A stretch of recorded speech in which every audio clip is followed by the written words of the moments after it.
Kembali di rumah Tuhan pagi hari ini. Saya percaya itu semua karena kebaikan Tuhan, amin.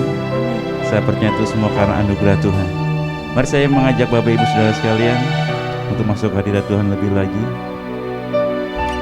Kita naikkan puji-pujian kita agungkan Tuhan, kita tinggikan Tuhan. Mari kita bersatu dalam doa.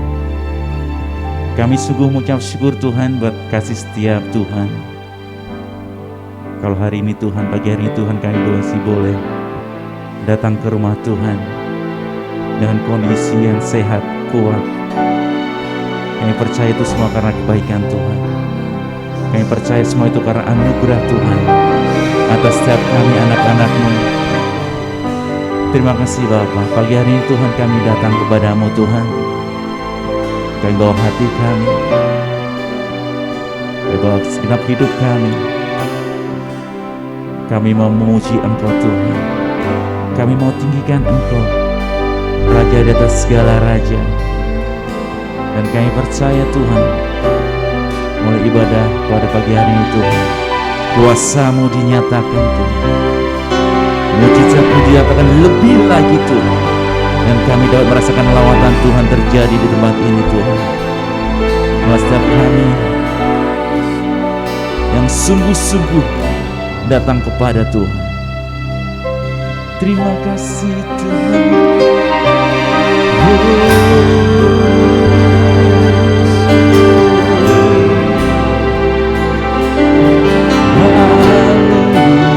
Mari naikkan ucap syukur kepada Tuhan. Dia yang begitu baik.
Seorang Bapa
Yesusku, amin, menyelamatku.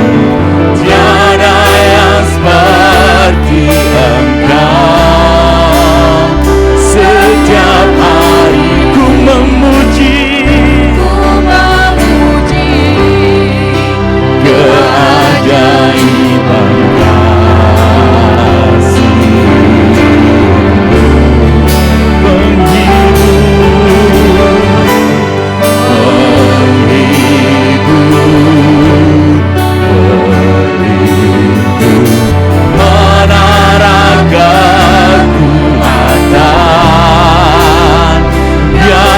semua yang bernafas, tak berhenti menyembahmu.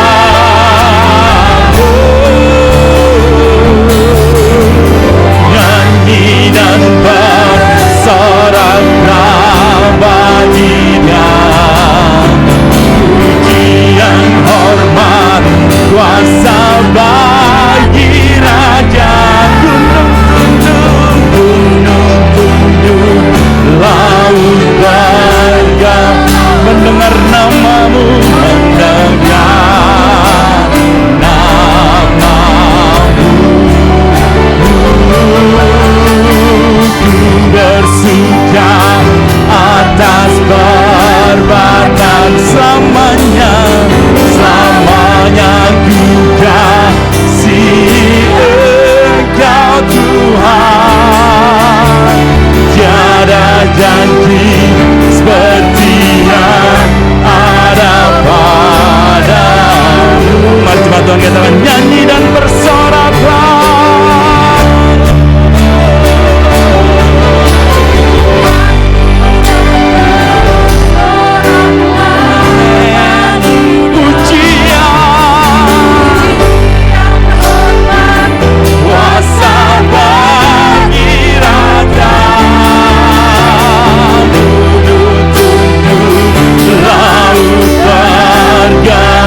Mendengar namamu Yesus,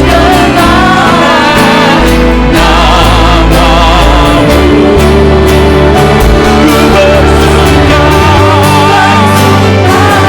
atas perbuatanmu, selamanya ku kasih Engkau Tuhan.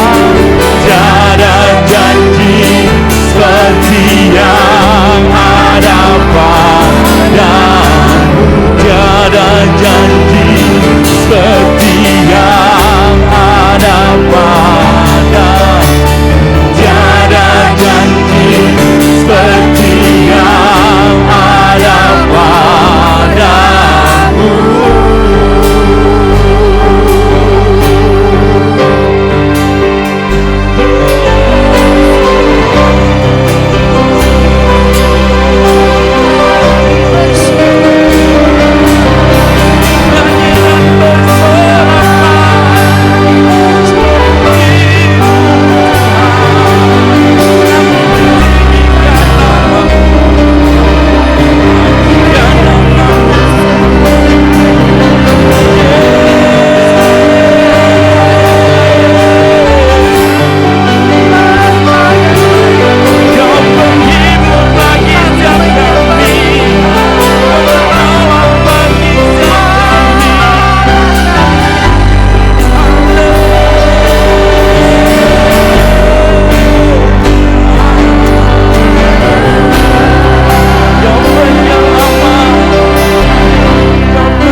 Yesus, ya Yesus, selamati bagiku.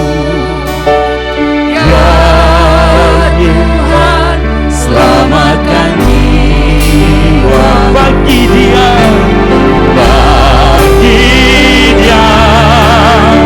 Pujianku tak dapat ku balas kasih-Nya. Dia angkatku jadi anaknya. Beri damai, beri damai di dalam hidup.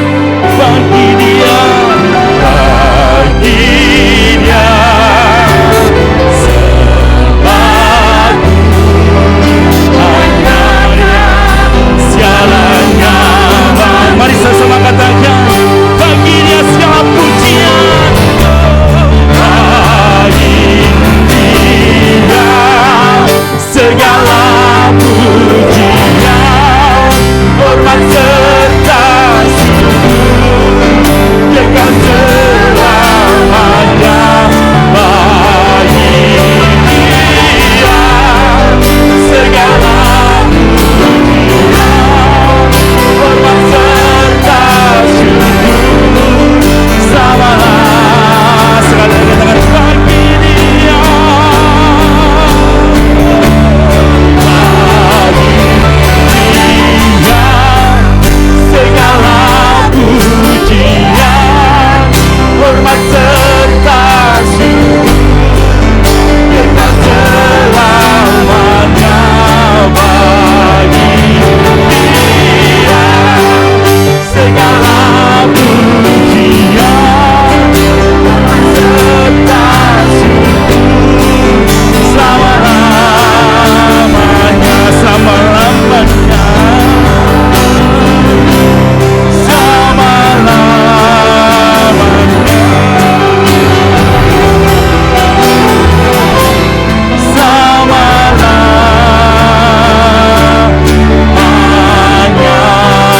Berikan sorak-sorai bagi Tuhan. Segala puji dan kehormatannya bagimu Tuhan. Haleluya. Jemaat saya persilakan untuk duduk kembali. Mari kita masuk dalam dua syafaat. Bagi Tuhanlah segala hormat, pujian penyembahan yang kami naikkan pagi hari ini. Kami bersyukur bahwa pertolongan Tuhan yang sungguh luar biasa dalam hidup kami. Sepanjang minggu ini Engkau telah menyertai kehidupan kami. Kami boleh beribadah di tempat ini dengan tidak kekurangan sesuatu apapun. Itu semua karena kebaikan Tuhan dalam hidup kami. Tuhan kiranya memberkati gereja kami ini, Gereja Bethel Indonesia. Kami serahkan ke dalam tangan-Mu. Kami serahkan jemaat-Mu Tuhan. Tuhan kiranya yang memimpin memberkati ya Bapa. Apapun yang dikerjakan jemaat-Mu saat ini Tuhan buat berhasil. Tuhan memberkati keluarga per keluarga di tempat ini. Biarlah keluarga-keluarga menjadi keluarga kerajaan Allah yang memuliakan nama Tuhan. Tuhan pakai kami Tuhan, anak-anak-Mu dimanapun kami berada, supaya hidup kami menjadi suratan Tuhan yang terbuka, yang boleh dibaca semua orang, sehingga melalui kehidupan kami banyak orang yang datang kepadamu beribadah, bersekutu, dan memanggil Yesus sebagai Tuhan dan Juru Selamat yang hidup. Terima kasih Tuhan Yesus. Tuhan memberkati anak-anak kami mulai dari sekolah minggu, teens, youth ya Bapa. Kami serahkan ke dalam tangan-Mu. Biarlah Tuhan yang memimpin mereka, menjagai mereka, khususnya dalam pergaulan mereka ya Bapa. Tuhan jadikan anak-anak kami ini menjadi anak-anak terang, anak-anak yang selalu menyukakan hati Tuhan. Anak-anak yang taat, yang tunduk kepada orang tua, bahkan mengasihi Tuhan.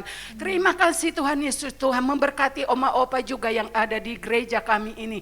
Tuhan memberkati para hamba-hamba-Mu Tuhan yang ada di gereja ini. Tuhan memberkati ibu gembala kami Tuhan, Ibu Jenny ya Tuhan, yang saat ini kurang sehat, kurang enak badan. Kami tidak tahu masalah persoalan yang yang dihadapi, sakit penyakit apapun yang saat ini yang ada di dalam tubuhnya, kami sepakat berdoa di dalam nama Yesus. Amin. Tuhan Yesus sanggup menjamah, memulihkan kehidupan hamba-Mu ini ya Tuhan. Tuhan memberkati kehidupannya, Tuhan memberkati keluarganya ya Tuhan. Kami serahkan gereja kami ini ke dalam tangan-Mu Tuhan. Biarlah Tuhan gereja kami ini menjadi gereja kesaksian, gereja yang boleh dilihat oleh banyak orang. Dan kami rindu juga Tuhan, tempat ini dipenuhi dengan jiwa-jiwa yang baru ya Bapa.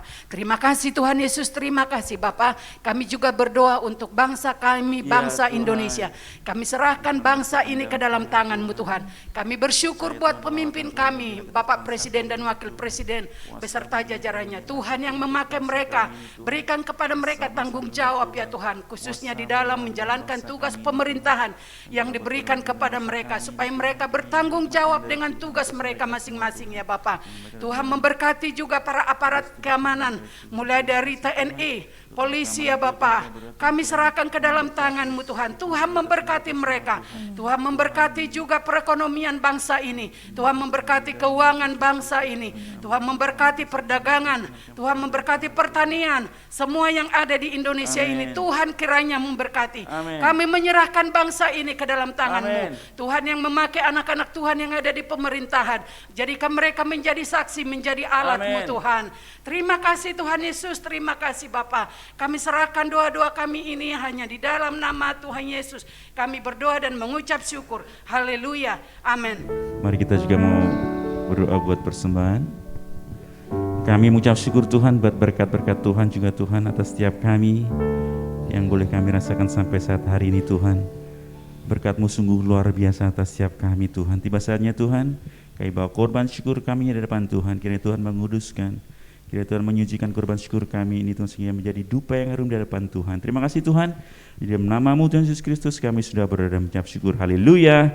Amin. Mari kita berikan yang terbaik buat Tuhan. Sungguh kami bangga Tuhan mempunyai Allah seperti Tuhan. Haleluya. Sungguh ku bangga Bapa punya Allah seperti Engkau. Sungguh ku bangga Yesus atas segala pengorbanan-Mu.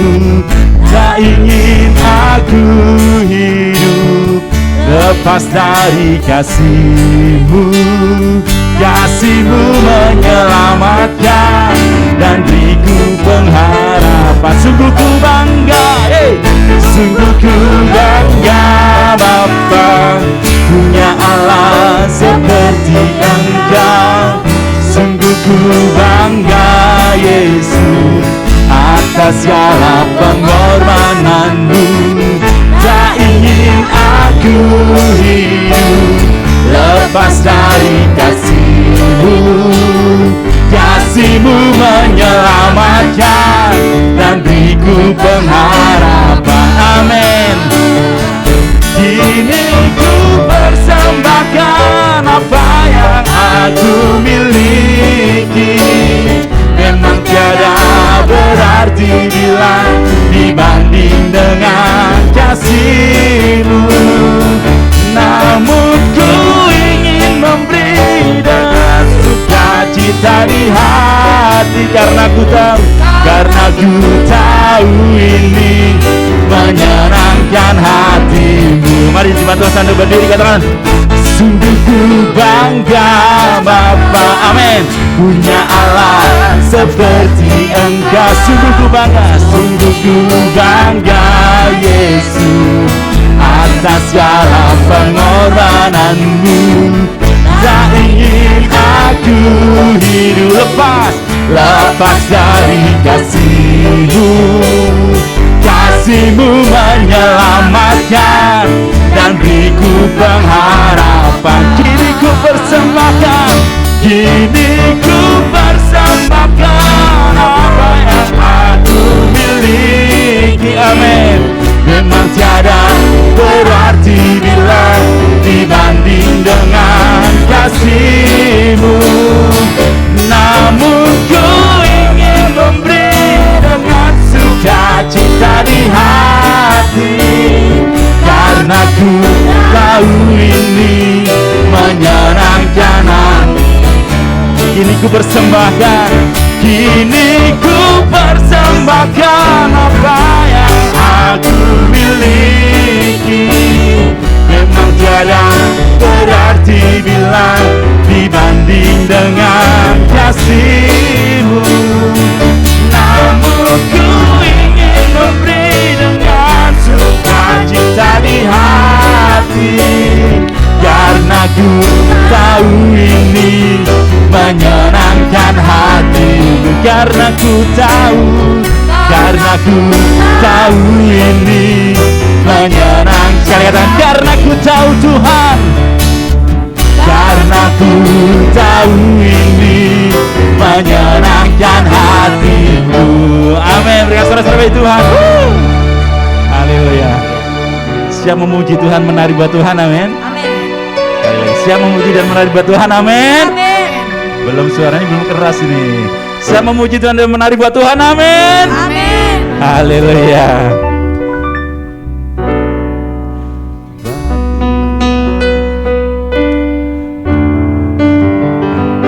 Bab urapan di kepala Harun, dan kejangku dan jubahnya seperti embun yang dari Hermon, seperti embun yang dari Hermon, mengalir ke bukit Sion. Kesana telah diperintahkan Tuhan, agar berkat dicurahkan, kehidupan untuk selamanya. Oh betapa, sekali lagi katakan, bab urapan di kepala dan kejanggut dan jubahnya seperti embun yang dari Hermon, mengalir ke bukit Sion. Amin. Katakan, kesana telah diperintahkan Tuhan, agar berkat-berkat dicurahkan, berkat dicurahkan. Amin. Katakan, kehidupanku selamanya, untuk selamanya. Oh betapa indahnya. Haleluya.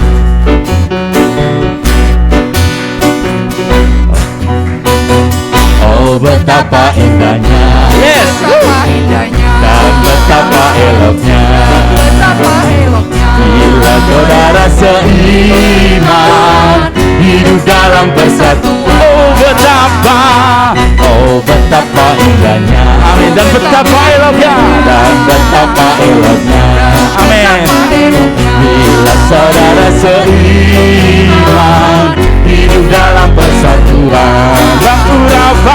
Bab urapan di kepala Harun, dan kejanggu dan jubahnya turun, seperti embun yang dari Hermon, mengalir ke bukit Sion. Kesana telah diperintahkan Tuhan, agar berkat dicurahkan, kehidupan untuk selamanya. Oh betapa indahnya. Oh betapa, yes. Oh betapa indahnya, yes. Dan betapa eloknya. Bila saudara seiman hidup dalam persatuan. Oh betapa indahnya. Amin. Dan betapa eloknya. Bila saudara seiman hidup dalam persatuan. Bab urapan di kepala dan Terjanggu dan jubahnya turun seperti embun yang dari mengalir. Amin. Sama-sama katakan, kesana telah dimintakan Tuhan, agar berkat dicurahkan, kehidupan untuk selamanya. Oh betapa, sekali katakan pengurapan di kepala.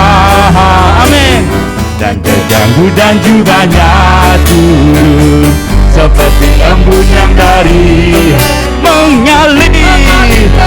Amin. Sama-sama kesana telah dimintakan Tuhan, agar berkat dicurahkan, kehidupan untuk selamanya. Oh betapa indahnya. Oh betapa indah. Oh betapa indahnya. Silakan dulu Bapak Saudara sekalian. Haleluya.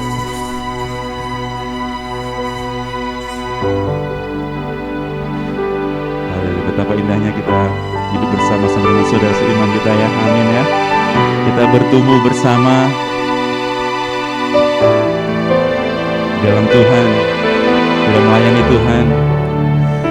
Haleluya. Mari kita siapkan hati kita mendengar kebenaran firman Tuhan. Bapa kami sungguh rindu Tuhan, kuasa-Mu dinyatakan tempat ini lebih lagi Tuhan.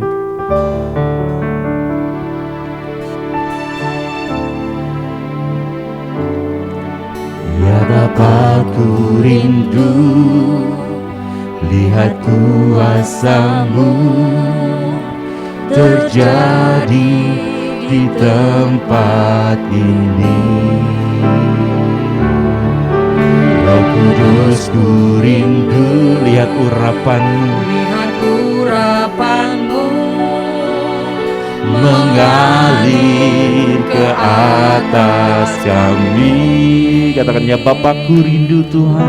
Ya Bapa, ku rindu lihat kuasa-Mu terjadi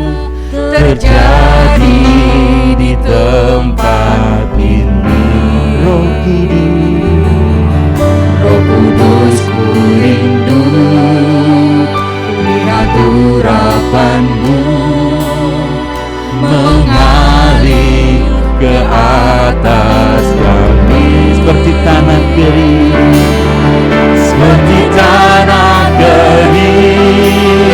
yang tiada berair. Lepaskanlah dengan air-Mu seperti tanah kering yang tiada berair. Puaskanlah dengan air-Mu.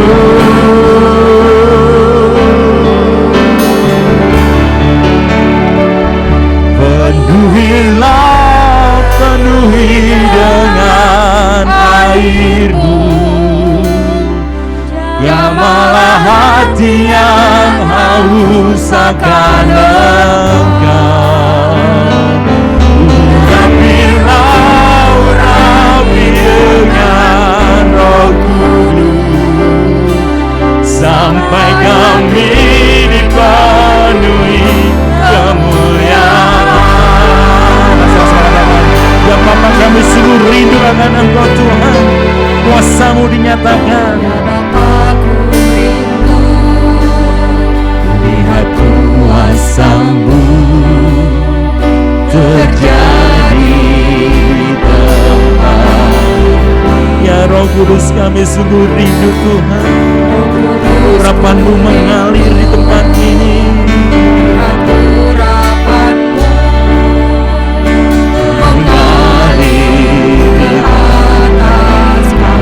Seperti tanah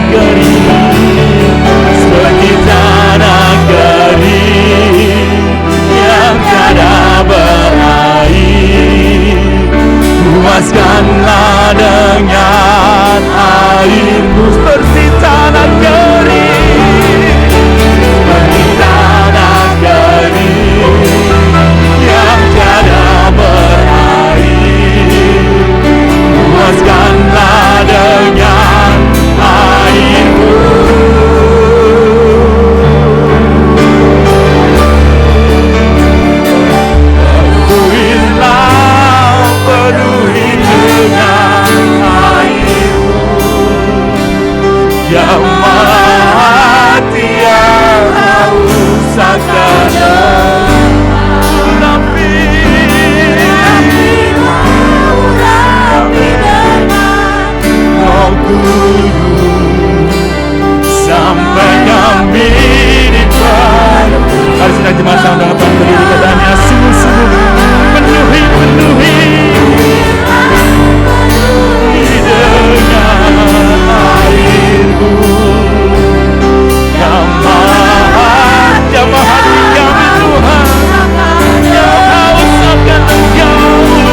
kamu di depan Tuhan.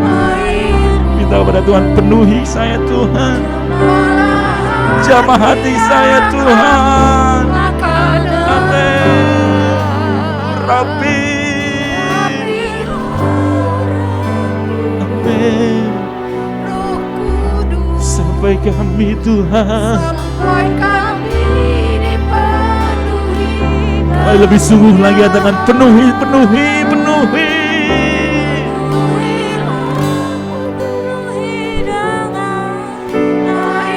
Amin. Jamah hati kami Tuhan. Urapi. Amin. Sampai kami. Sekali katakan penuhi Tuhan. Penuhi dengan air-Mu yang malah hati yang haus akan Engkau. Urapi dengan Roh Kudus sampai kami penuhi kemuliaan, sampai kami dipenuhi kemuliaan, sampai kami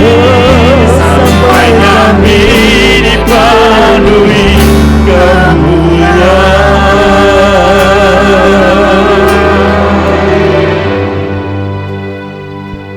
Bapa Surgawi, di dalam nama Tuhan Yesus kami bersyukur untuk berkat Tuhan yang tidak pernah habis dalam hidup kami.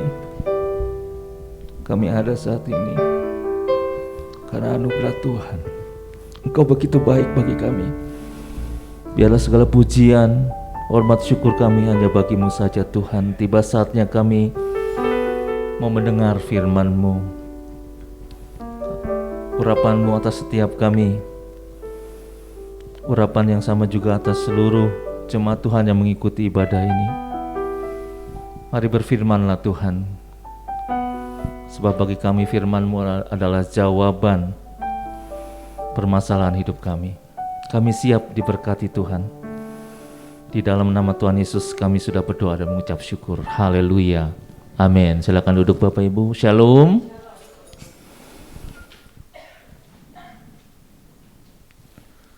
Untuk tema khotbah hari ini adalah penghalang relasi kita, ya. Penghalang relasi yang sehat dengan Tuhan. Saudaraku, seringkali doa-doa kita tidak dijawab Tuhan. Seringkali kita harusnya introspeksi juga, ya. Seringkali kita nuntut Tuhan. Pertanyaannya, apakah kita sudah melakukan kehendak Tuhan dalam hidup kita? Jadi kalau pertanyaannya, apakah setiap doa kita akan dijawab Tuhan? Jawabannya bisa bervariasi Bapak Ibu. Tetapi Alkitab dengan jelas mengatakan bahwa sikap hati kita itu sudah merupakan jawaban atas doa kita. Kalau sikap hati kita baik, Tuhan pasti jawab doa kita. Tetapi ketika kita berdoa untuk hal-hal yang tidak baik, Tuhan pasti tidak akan pernah jawab doa kita. Mari kita buka di Yesaya 59 ayat 1-3. Sudah dapat semua? Ya, next. Sesungguhnya tangan Tuhan tidak kurang panjang untuk menyelamatkan, dan pendengarannya tidak kurang tajam untuk mendengar. Tetapi yang merupakan pemisah antara kamu dan Allahmu ialah segala kejahatanmu, dan yang membuat Dia menyembunyikan diri terhadap kamu sehingga Ia tidak mendengar ialah segala dosamu, sebab tanganmu cemar oleh darah dan jarimu oleh kejahatan. Mulutmu mengucapkan dusta, lidahmu menyebut kecurangan. Ini jelas Bapak Ibu. Kenapa doa kita tidak dijawab Tuhan? Rupanya, lanjut, ada dosa, ada kejahatan. Bapak Ibu, sebelum masuk ke materi, tadi saya sempat temui ada 2 pasangan suami istri, ya. Ini tentang apakah 2 pasang suami itu betul-betul memiliki hubungan yang intim, yang akrab, ya, antara suami istri. Mohon maaf, ini bukan berarti bermaksud menyudutkan, ya Bapak Ibu. Ini hanya permainan saja, ya. Dan ini juga memicu kita untuk kita memiliki hubungan relasi yang baik dengan pasangan kita atau dengan orang yang dekat dengan kita. Saya tanya sama suaminya di sini Pak Pepi dan istrinya Bu Helen. Ini betul atau tidak, ya? Nanti saya tanya Pak Pepi. Berapa ukuran sepatu istri? Pak, ya? 38. Bu Helen bener gak? Jawabannya adalah 41. Ini istri siapa ini? Ah? Oh, 39. Maafkan saya. Oke. Kemudian pertanyaan kedua. Apa makanan kesukaan istri? Pak Pepi jawab bakso. Betul gak Bu Helen? Kenapa? Wah, iya, mantap. Yang ketiga. Apa warna kesukaan istri? Bu Helen benar gak? Oh, benar. Oke, hebat. Yang keempat. Berapa usia istri sekarang? Betul gak Bu Helen? Oke, berarti klop, ya. Luar biasa. Nah, ini pasangan yang kedua saya tanya. Bukan. Antara Mas Danang dengan Bu Heni. Ya, sudah pasti klop. Oke. Ini saya tanya ke Bu Heni, ya, biar Mas Danang jujur menjawab. Emang nggak apa-apa sih, agak jauh. Bu Heni, berapa ukuran sepatu suamimu? Mas Danang, berapa ukurannya? Iya. Iya, ini jawabannya udah ada di saya. Berapa ukurannya? 42.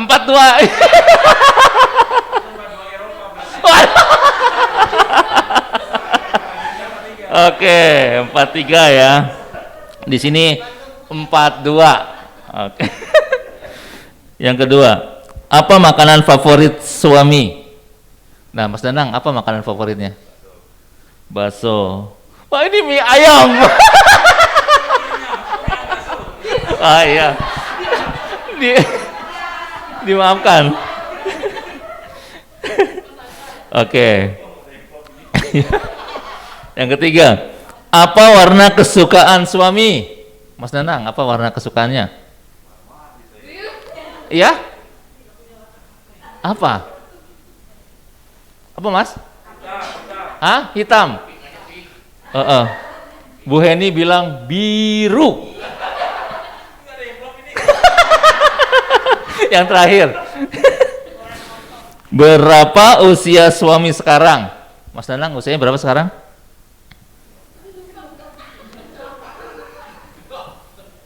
Ya 41. Yang terakhir benar ya, 41. Oke, puji Tuhan. Ini ya, pertanyaan terakhir menjawab semuanya. Klop. Itu hubungan antara suami dengan istri. Bagaimana dengan hubungan kita dengan Tuhan kita? Apakah kita mengetahui kesukaan Tuhan kita? Itu pertanyaannya. Seringkali kita berpikir bahwa ketika kita berdoa, Tuhan pasti jawab doa kita. Aku sudah memberi perpuluhan Tuhan. Aku sudah melayani Engkau. Aku sudah begini. Aku sudah begitu. Apakah kita sungguh-sungguh mengetahui kesukaan Tuhan? Nah, ini jadi pertanyaan. Ya. Lanjut. Untuk memiliki relasi yang sehat dengan Tuhan, ada beberapa hal yang harus kita hindari. Yang pertama ada kejahatan dan dosa. Seperti tadi yang kita baca di Yesaya 59 ayat 2. Tetapi yang merupakan pemisah antara kamu dan Allahmu ialah segala kejahatanmu. Dan yang membuat dia menyembunyikan diri terhadap kamu sehingga ia tidak mendengar ialah segala dosamu. Apa itu artinya dosa? Artinya dosa yang pertama adalah kegagalan, kekeliruan atau kesalahan, kejahatan, pelanggaran, tidak mentaati hukum, kelaliman atau ketidakadilan. Yang kedua, kejahatan dalam segala bentuk. Itu dosa. Dosa menyebabkan keadaan yang buruk yang hanya dapat dipulihkan oleh Allah sendiri. Perbuatan baik bisa membawa kita kepada hidup yang kekal. No. Kita sering membantu pekerjaan Tuhan, kita sering sumbang hamba-hamba Tuhan. Apakah itu kemudian membawa kita masuk ke dalam kerajaan surga? No. Hanya anugerah Tuhan saja. Oleh karena itu,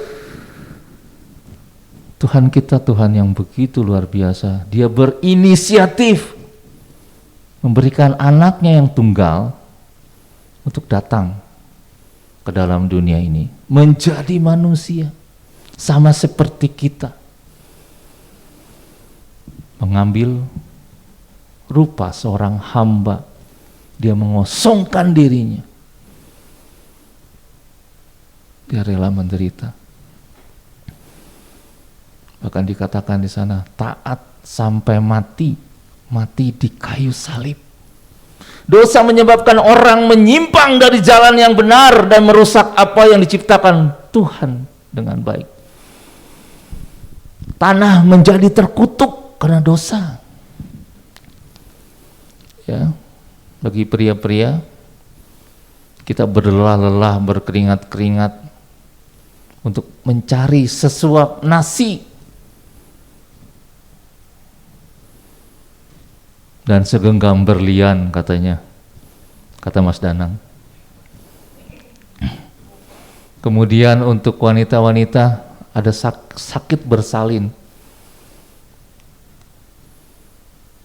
sekalipun dia tetap birahi dengan pasangannya akibat dosa. Ada kematian, ada sakit penyakit. Dosa merusak apa yang baik.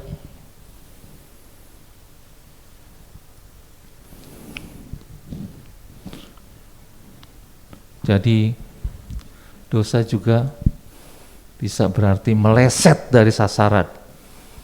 Ya. Meleset dari sasaran itu juga dosa. Yakobus 4 ayat 17 mengatakan begini, jadi jika seorang tahu bagaimana ia harus berbuat baik, tetapi ia tidak melakukannya, ia berdosa.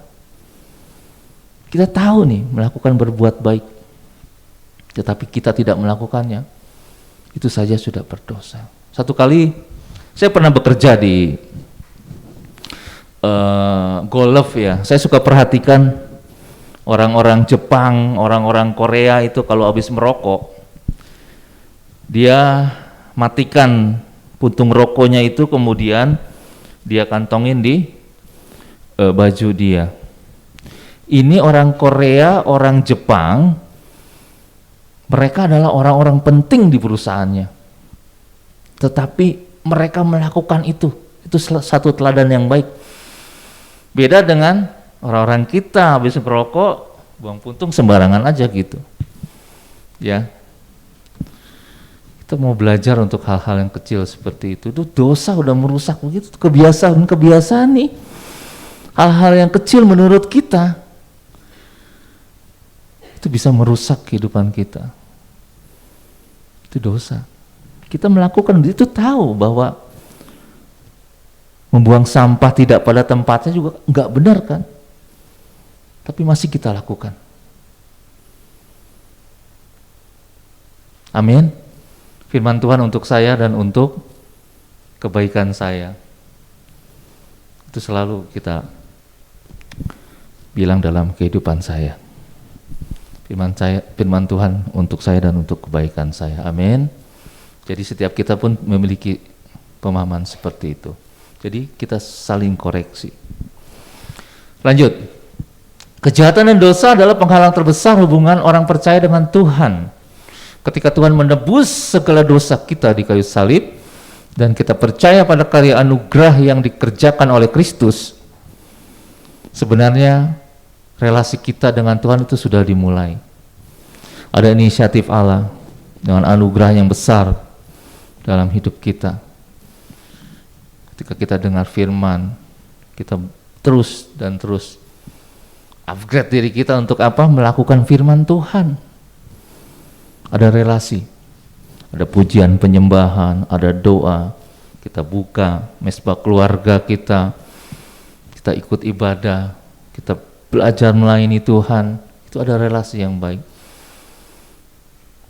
dengan Tuhan secara pribadi. Tetapi relasi itu juga akan kembali rusak ketika apa? Ketika kita melakukan apa yang tidak Tuhan kehendaki. Itu tantangan. Ada banyak hal. Nah, salah satunya ini, kejahatan dan dosa kita. Itu yang pertama. Lanjut. Yang kedua, tangan yang cemar. Ya, kita harus hindari yang kedua ini, tangan yang cemar. Sebab tanganmu cemar oleh darah dan jarimu oleh kejahatan. Yesaya 59 ayat 3a. Ini contoh ya, contoh kehidupan Daud di 2 Samuel 11 ayat 1 sampai 27. Waktu itu Daud sementara prajurit-prajurit dan panglimanya berperang, dia jalan-jalan di Sotoh. Di atas bangunan yang tinggi dia lihat, ada perempuan mandi ini. Cakep banget ini. Siapa dia? Timbul pikiran jahatnya. Kalau kita baca di 2 Samuel 11 ayat 1, di sana dikatakan itu musim berperang, mestinya Daud juga ikut berperang. Saya mau katakan begini, orang yang biasa melayani Tuhan kemudian tidak melayani Tuhan, hati-hati pikirannya akan liar. Hati-hati. Karena dia tidak fokusnya kepada Tuhan, dia bisa jadi fokus kepada hal-hal yang lain. Kecenderungannya adalah berbuat dosa. Itu yang terjadi dalam kehidupan Daud. Jalan-jalan begitu ya, dia lihat di bawah, ada perempuan cakep ini. Lagi mandi. Siapa itu? Istri Uria. Akhirnya timbullah pikiran jahatnya. Ya udah, kita ambil saja nih. Diambillah perempuan itu, kemudian dia melakukan yang tidak baik ya. Jatuhlah Daud pada dosa perzinahan. Kemudian istri Uria itu hamil. Uria yang dalam tugasnya di medan perang, dia kembali, dia lihat Daud sudah tahu bahwa Batseba itu hamil karena Daud. Dia ingin suaminya ini mengakui bahwa kehamilan istrinya itu karena memang suaminya yang sah, supaya Daud tidak disalahkan. Sampai 2 kali Uria dikasih mabuk supaya dia tidur bareng dengan istrinya, sampai 2 kali. Tapi Uria tidak mau. Ya, karena Uria teringat tanggung jawab dia, sementara aku di sini enak-enak dengan istriku, sementara teman-temanku sedang ada di medan pertempuran. Sampai 2 kali. Akhirnya Daud yang sudah diliputi oleh kejahatan itu, dia merancangkan skenario yang lebih jahat lagi, yaitu apa? Mengirim Uria untuk berperang ke medan tempur yang paling dahsyat. Dimintalah Yoab panglimanya untuk mengirim Uria di front paling depan. Sesudah itu perintahnya, Yoab, kamu dan pasukanmu mundur biar Uria mati di medan tempur. Dan ternyata Uria memang mati di medan tempur. Jahat sekali. Ya. Saya baca di firman ayat yang hidup, itu cemar oleh darah, itu terjemahannya pembunuh. Jadi Daud itu terhitung sebagai seorang pembunuh, bukan hanya jatuh dalam dosa perzinahan saja. Dan akibatnya adalah kerajaan Daud jadi tidak kokoh lagi setelah jatuh ke tangan Salomo, kemudian ke bawah dari setelah Salomo, kerajaan Israel itu pecah menjadi dua. Itu upah dari seorang pembunuh yang dikatakan tangan yang cemar. 1 Yohanes 3 ayat 15, ada yang bisa bantu saya? Di perjanjian baru lebih dalam lagi makna dari pembunuh. Ada yang bisa bantu saya? 1 Yohanes 3 ayat 15. Setiap orang yang membenci saudaranya adalah seorang pembunuh. Dan kamu tahu bahwa tidak ada seorang pembunuh yang tetap memiliki hidup yang kekal di dalam dirinya. Bukan hanya cemar tangannya, tetapi ketika hatinya diliputi oleh kebencian, dia adalah seorang pembunuh. Hati-hati. Kenapa doa kita tidak dijawab Tuhan? Mungkin hati kita masih menyimpan kebencian dengan orang. Haleluya. Lanjut yang ketiga. Lanjut.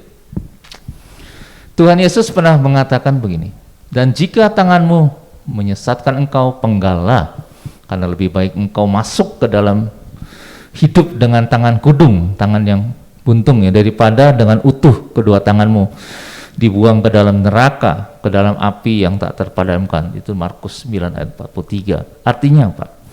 Kita harus menjaga tangan dan seluruh tubuh kita agar tidak tercemar melakukan dosa. Jadi Yesus tidak sedang mengajarkan kita secara literal, kita harus memotong tangan kita saat tangan kita tercemar, tetapi Yesus ingin mengatakan bahwa dosa harus dipotong dan harus dibuang dengan tuntas. Amin. Yang ketiga, mulut yang berdusta dan curang. Nah, kita harus hindari itu ya. Mulutmu mengucapkan dusta, lidahmu menyebut-nyebut kecurangan. Yesaya 59 ayat 3b. Lanjut. Yakobus mengatakan begini, sebab kita semua bersalah dalam banyak hal. Barang siapa tidak bersalah dalam perkataannya, ia adalah orang yang sempurna, yang dapat juga mengendalikan seluruh tubuhnya. Yakobus 3 ayat 2. Ini mulut ini nih. Ada berkata, memang lidah tak bertulang ya. Walaupun kecil, itu bisa mewakili keberadaan kita. Pernah ke dokter? Pernah ya? Semua pernah ke dokter. Itu yang pertama, ketika diperiksa bukan hanya badannya saja, tetapi lidahnya. Coba keluarkan, Kefas, coba keluarkan lidahmu. Benar nggak?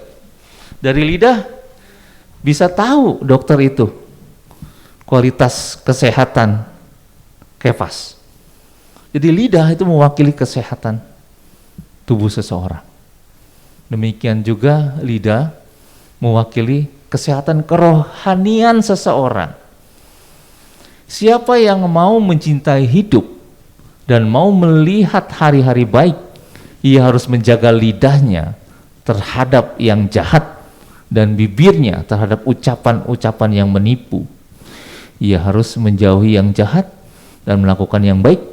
Ia harus mencari perdamaian dan berusaha mendapatkannya. 1 Petrus 3 ayat 10 sampai 11. Lidah ini dikatakan di kitab Yakobus pasal 3 itu bahkan digerakkan oleh api neraka. Satu sisi lidah ini bisa mengucapkan berkat, tapi di sisi lain lidah ini bisa mengucapkan kutuk. Di satu sisi lidah ini memuji-muji Tuhan, memulia-muliakan Tuhan. Di sisi lain lidah ini menghina ciptaan Tuhan.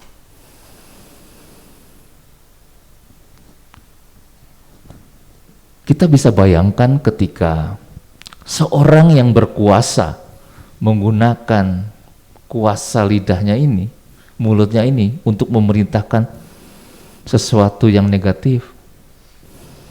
Bapak Ibu, Hitler memerintahkan tentaranya untuk membunuh begitu banyak orang Yahudi. Di sisi lain, Presiden Soekarno dengan keberadaannya, dia memproklamirkan Indonesia melalui mulutnya 17 Agustus 1945, sehingga bangsa ini dikatakan bangsa kita menjadi bangsa yang merdeka. Satu sisi bisa mengucapkan berkat, di sisi lain kita mengucapkan kutuk.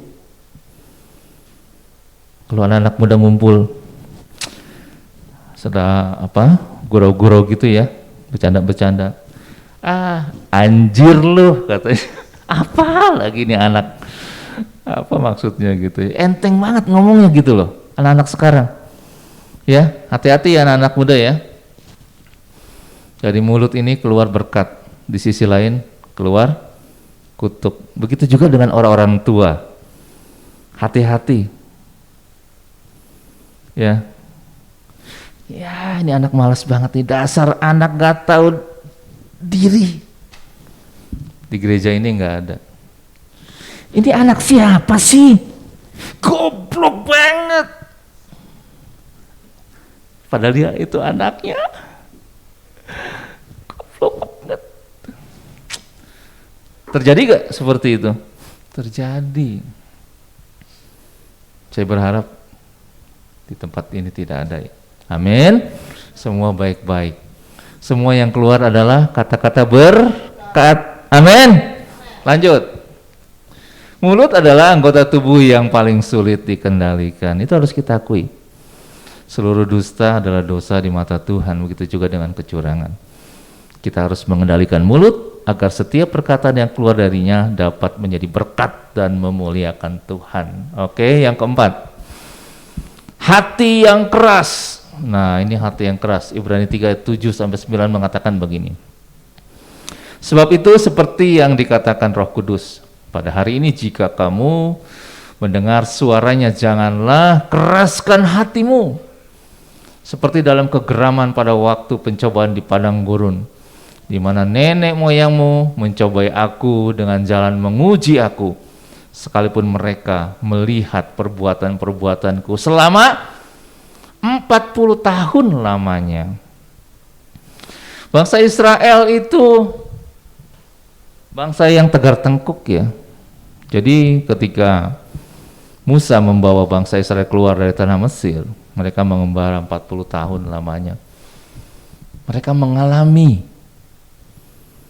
betapa hebatnya Tuhan yang mereka sembah sebetulnya. Ketika mereka jalan di padang gurun, malam hari mereka dituntun oleh tiang api, siang hari mereka dituntun oleh tiang awan. Ketika mereka kehabisan makan, mereka dikirim roti dari surga, mana namanya. Kurang apa lagi coba? Sampai kemudian mereka juga, aduh Tuhan, masa makan mana terus sih? Sekali-sekali makan daging dong. Dikirim burung puyuh. Sampai mereka muntah-muntah itu. Hatinya tetap keras. 40 tahun mengalami mukjizat Tuhan, tapi mereka tidak berubah.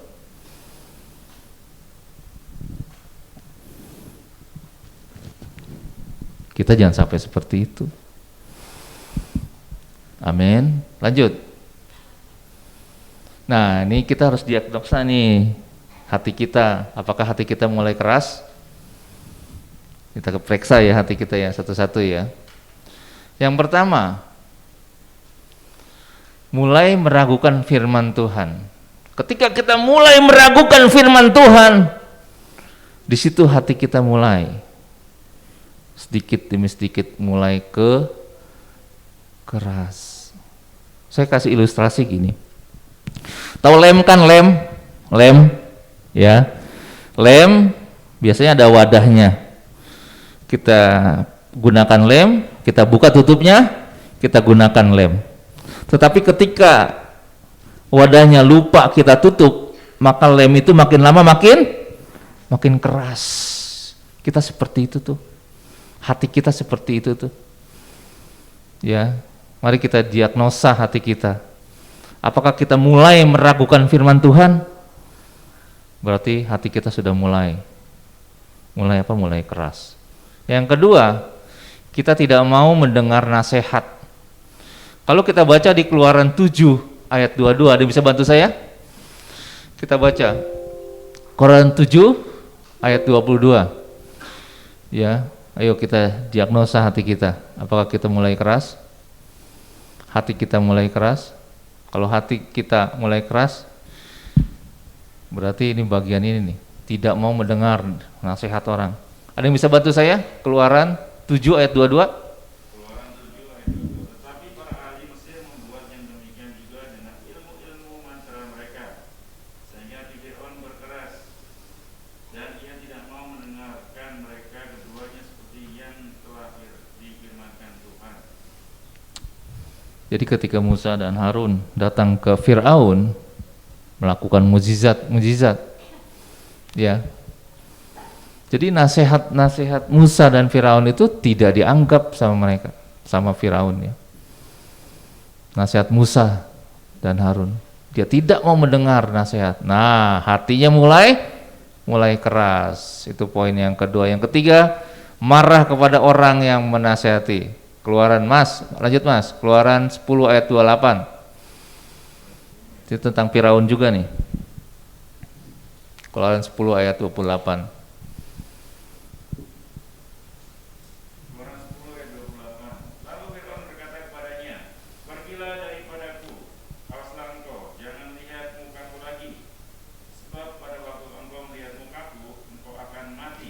Jangan lihat mukaku lagi. Dia marah itu. Marah banget dia dengan Musa dan Harun setelah dinasihati. Nah, ketika kita marah nih, dengar nasihat orang-orang sekitar kita, nasihat orang tua kita, nasihat guru kita, nasihat gembala kita, nasihat ketua komsel kita. Wah, mulai itu berarti hati kita mulai keras. Hati-hati. Kemudian yang keempat, menolak terbuka atau dibantu. Lanjut Mas, 2 Korintus 6 ayat 12. Harusnya hati kita luas. Kalau hati luas, jiwa luas, kalau ada kritik segala macam itu enggak ada tempat di hati yang luas. Ayo lanjut. 2 Korintus 6 ayat 12. Dan bagi kamu ada tempat yang luas dalam hati kami, tapi bagi kami hanya tersedia tempat yang sempit di dalam hati kamu. Sempit. Orang yang menyediakan tempat yang sempit di hatinya itu kebanyakan dia menolak terbuka, menolak dibantu. Oh bisa kok saya, padahal dia nggak bisa. Ya, seringkali seperti itu. Ada banyak orang seperti itu. Nggak apa-apa, nggak usah dibantu, menolak. Nah lumayan tuh, lama-lama hatinya bisa keras. Yang kelima, tidak peduli pada orang lain. Matius 24. Ayo Mas Danang, bantu saya. Matius 24 ayat 12. Ini ada banyak ayat ya Bapak Ibu. Tolong perhatikan dan kalau bisa dicatat. Tidak peduli pada orang lain. Matius 24 ayat 12.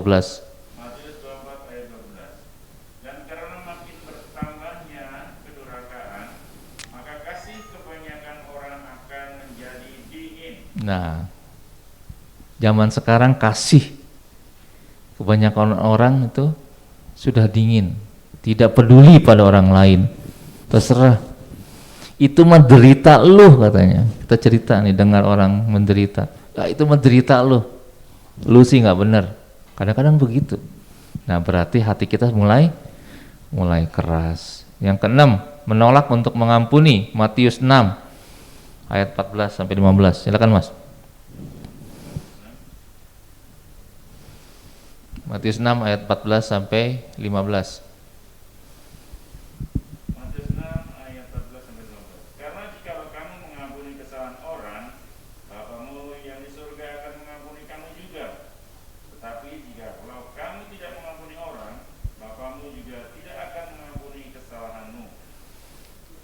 Kalau orang yang mulai hatinya keras, itu dia menolak untuk mengampuni. Kita periksa hati kita, apakah kita tetap bersikeras untuk tidak mengampuni? Berarti hati kita sudah mulai keras. 7, tidak lagi takut kepada Tuhan. Efesus 4 ayat 17 sampai 19. Nah, ini agak panjang nih. Silakan Mas. Efesus 4 ayat 17 sampai 19. Sebab itu kukatakan dan kutegaskan ini kepadamu di dalam Tuhan. Jangan hidup lagi sama seperti orang-orang yang tidak mengenal Allah, dengan pikirannya yang sia-sia dan pengertiannya yang gelap, jauh dari hidup persekutuan dengan Allah, karena kebodohan yang ada di dalam mereka dan karena kedegilan hati mereka. Amin. Perasaan mereka telah tumpul sehingga mereka menyerahkan dirinya kepada hawa nafsu dan mengerjakan dengan serakah segala macam kecemaran. Ya, kita diagnosa ya hati kita, apakah kita mulai keras, meragukan firman Tuhan, tidak mau mendengar nasihat, marah kepada orang yang menasihati, menolak terbuka, atau menolak untuk dibantu, tidak peduli kepada orang lain, menolak mengampuni, tidak lagi takut kepada Tuhan. Lanjut. Nah, ini kesombongan yang kelima. Mata yang congkak dan hati yang sombong, yang menjadi pelita orang fasik adalah dosa. Amsal 21 ayat 4. Yesaya 2 ayat 12 mengatakan, sebab Tuhan semesta alam menetapkan suatu hari untuk menghukum semua yang congkak dan angkuh, serta menghukum semua yang meninggikan diri supaya direndahkan. Lanjut. Nah, ini nih. Orang yang sombong itu mengagumi diri sendiri. Ini beda tipis dengan orang yang percaya diri. Hati-hati ya Bapak Ibu. Biasanya itu timbul dari kompetisi yang nggak sehat. Seseorang bisa menjadi sombong itu karena apa? Penampilan fisik. Ingat Citayam Fashion Week. Wah, jalan gini. Itu top banget itu, si JJ, si Bonge ya. Penampilan fisik JJ dan Bonge. Top dia. Ya. Terus kemampuan olahraga, prestasi akademik, kemampuan berbicara, kekayaan, posisi, kekuasaan itu bisa jadi membuat orang sombong. Hati-hati. Ironisnya, pengetahuan kita tentang firman Tuhan ya, itu berpotensi orang juga menjadi sombong. Itu bisa kita baca di Lukas 18 ayat 9 sampai 14. Terjadi pada orang-orang Farisi dan ahli-ahli Taurat.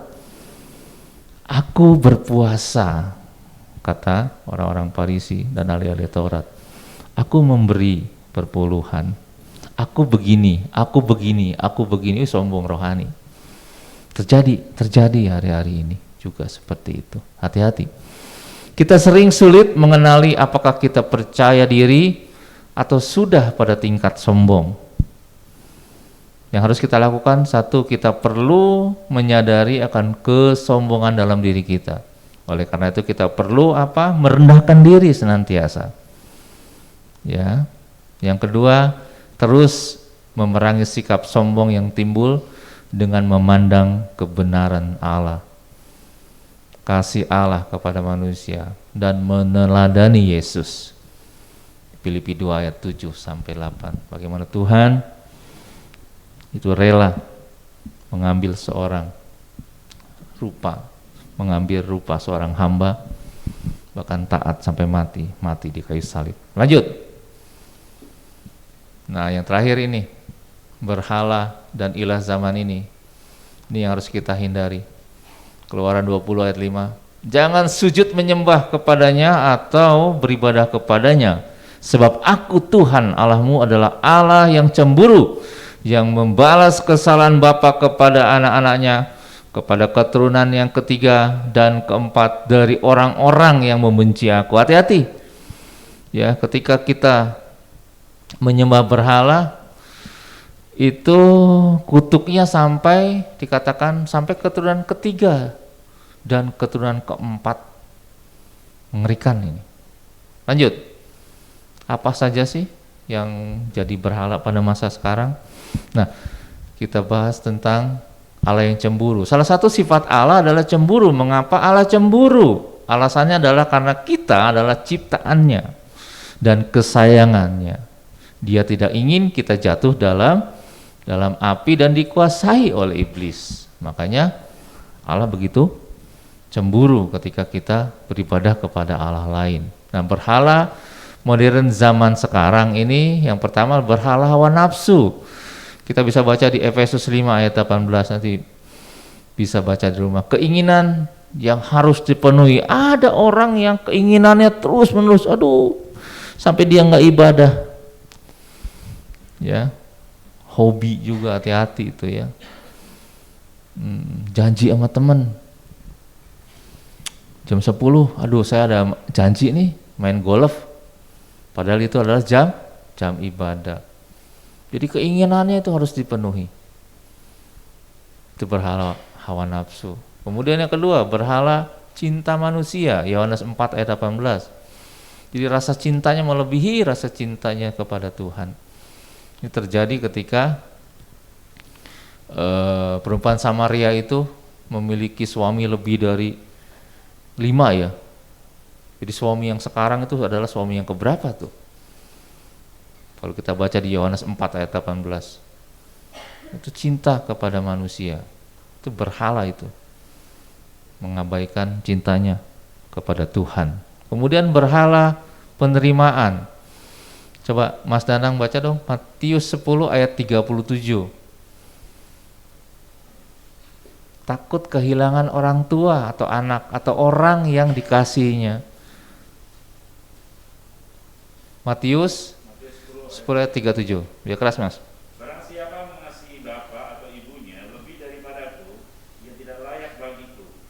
Dan barang siapa mengasihi anaknya laki-laki atau perempuan lebih daripadaku, ia tidak layak bagiku.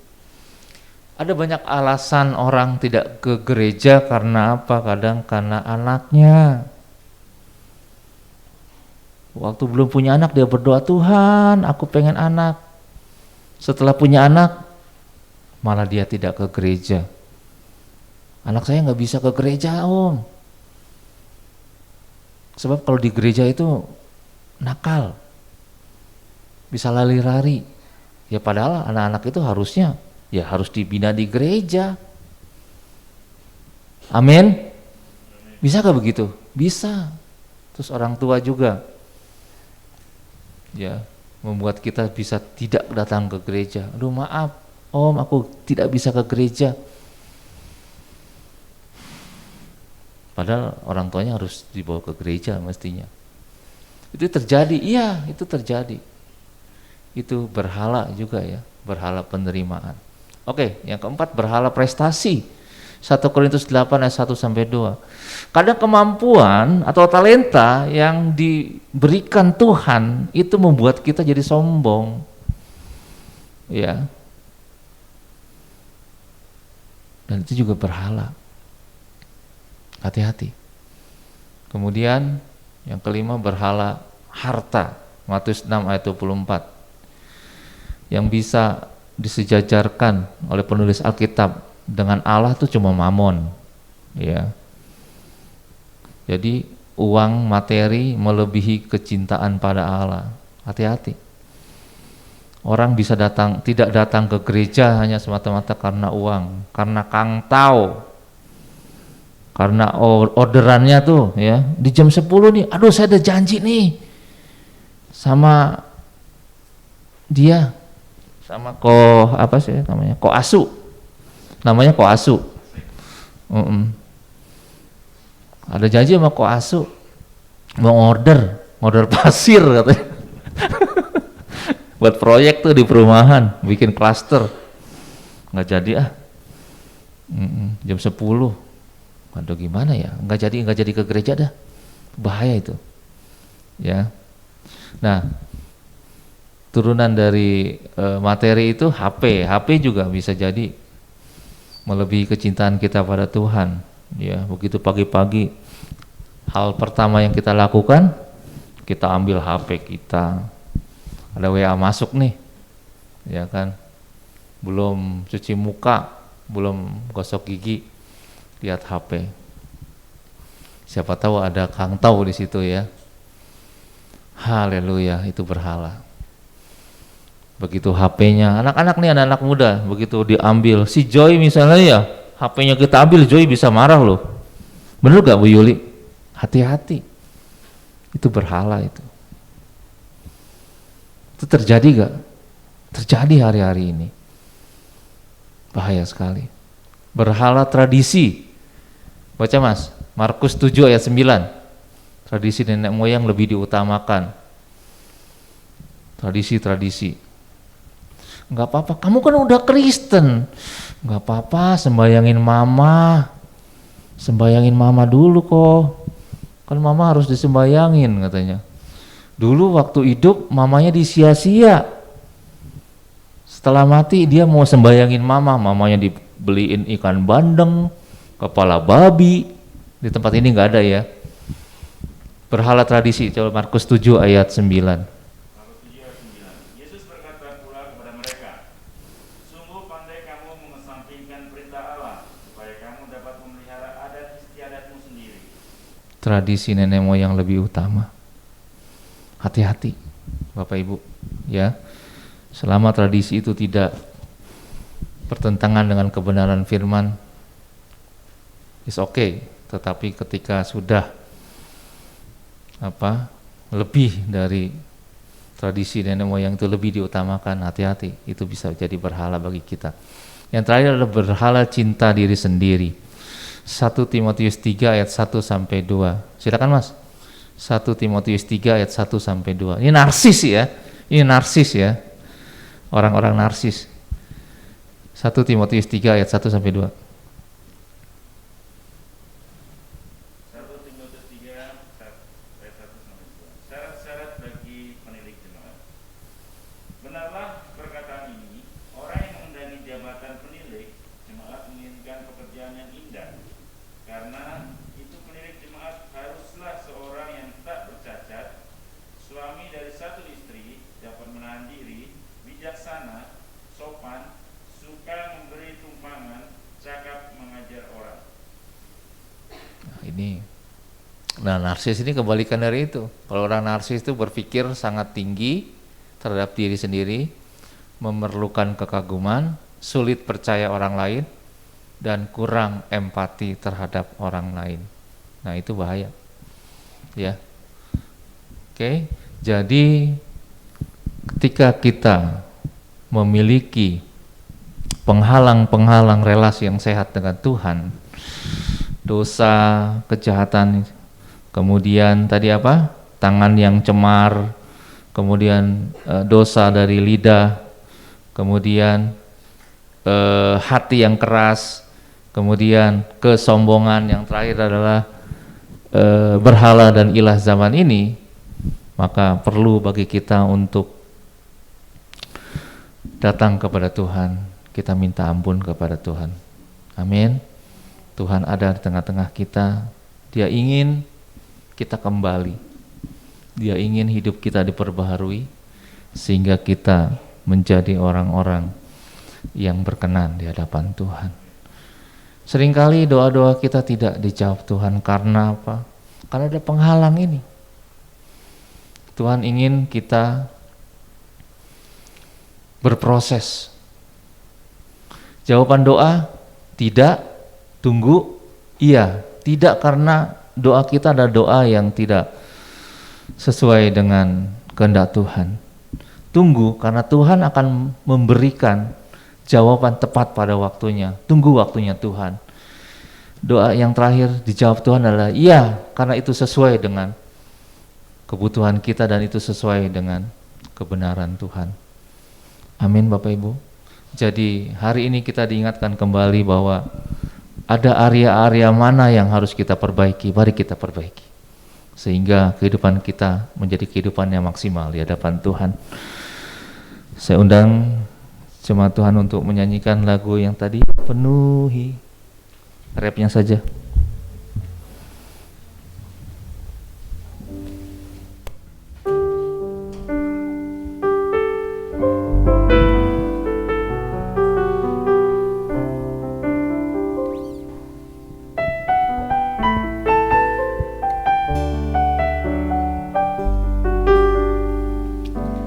Penuhilah, penuhi dengan air-Mu. Jamalah hati yang haus akan Engkau. Urapilah, urapi dengan Roh Kudus, sampai kami dipenuhi kemuliaan. Penuhilah semua. Penuhilah, penuhi dengan air-Mu. Jamalah hati yang haus akan Engkau. Urapilah, urapi dengan Roh Kudus, sampai kami dipenuhi kemuliaan. Bapak Ibu, firman Tuhan sudah berhenti. Tapi saya percaya firman Tuhan yang kita dengar itu tidak akan kembali dengan sia-sia. Tuhan ada di tengah-tengah kita. Dia ingin kita kembali kepada Dia sebagai anak-anaknya yang baik. Tuhan ingin kita kembali kepada Dia. Maukah engkau kembali kepada Dia? Kalau hari ini engkau ditegur Tuhan, ini saatnya kita mau berubah. Kita katakan kepada Tuhan, aku mau berubah Tuhan. Mungkin selama ini aku masih menyimpan kebencian kepada seseorang, tapi hari ini aku mau melepaskan kebencian itu. Aku mohon ampun kepada Tuhan. Mungkin selama ini aku sombong Tuhan. Aku sering menganggap orang lain lebih rendah dari kehidupanku. Aku membanggakan hidupku. Aku sombong Tuhan. Aku minta ampun. Mungkin selama ini hidupku dipengaruhi oleh lingkungan yang tidak baik. Aku menggunakan gadgetku untuk hal-hal yang tidak baik. Tapi hari ini aku ditegur Tuhan. Aku mau bertobat di hadapan-Mu Tuhan. Ini saatnya kita kembali kepada Tuhan. Mari kita tundukkan kepala. Kita berdoa. Bapa yang baik, di dalam nama Tuhan Yesus, kami datang kepadamu mengucap syukur kalau hari ini Tuhan begitu baik, mengingatkan kepada kami hal-hal dan area-area mana saja yang harus kami perbaiki dalam hidup kami. Ada banyak hal yang belum aku lakukan Tuhan. Ada banyak hal yang belum kami lakukan Tuhan. Tapi hari ini aku mohon ampun. Aku mohon ampun Tuhan. Biar Roh Kudus senantiasa terus bekerja. Biar firman Tuhan ini boleh hidup dan terus hidup dan kami hidupi. Sehingga firman ini menjadi kekuatan yang menuntun kehidupan kami menjadi pribadi yang berkenan di hadapan Tuhan. Terima kasih Bapa. Terima kasih kalau ada area-area yang masih belum kami mampu lakukan. Hari ini dalam nama Yesus, kiranya Tuhan memampukan kami untuk kami melakukan kehendak Tuhan sesuai dengan perintah-Mu. Terima kasih Bapa. Terima kasih Tuhan Yesus. Dalam nama Yesus kami terima kebenaran. Para Kudus Kristus, pandang ada pengumuman. Oke, sebentar, nanti ada pengumuman dari Kak Cindy.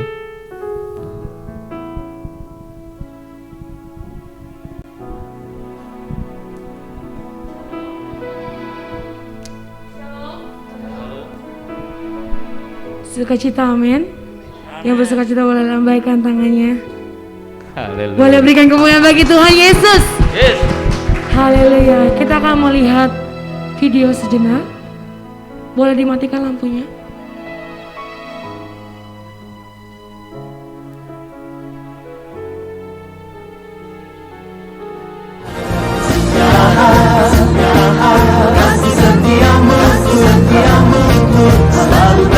Selalu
Saya di sini mau mengucapkan terima kasih untuk Bapak Ibu, orang tua dari anak-anak Super Kids yang sudah mempercayakan kepada kami, guru-guru sekolah minggu, untuk menyelenggarakan field trip ini, dan anak-anaknya ditinggal bersama-sama kami menyelenggarakan di sana.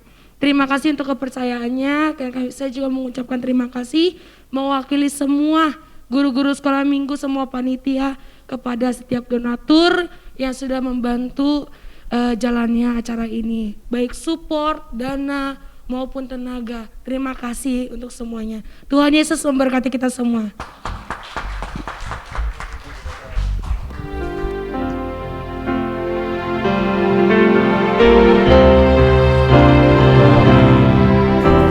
Memuji kebesaran-Mu,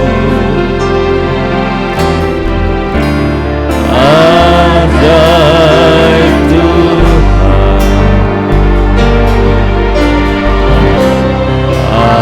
ajaib Tuhan. Dan kita bangkit berdiri semua. Kami memuji kebesaran-Mu, ajaib Tuhan, ajaib Tuhan,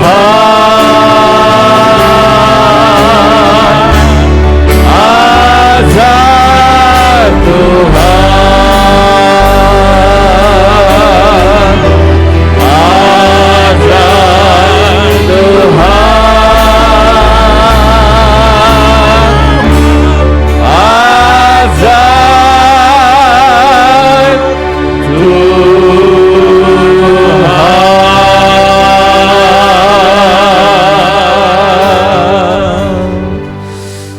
Kristus, angkat kedua tanganmu, pandanglah kepada Tuhan. Terimalah damai sejahtera dari Allah Bapa, cinta kasih yang sempurna dari putranya Yesus Kristus, serta persekutuan dengan Allah Roh Kudus, mulai saat ini sampai Tuhan datang kedua kali. Yang diberkati Tuhan sama-sama kita katakan amin. Selamat siang, Tuhan Yesus memberkati. Silakan duduk, bersaat teduh sejenak.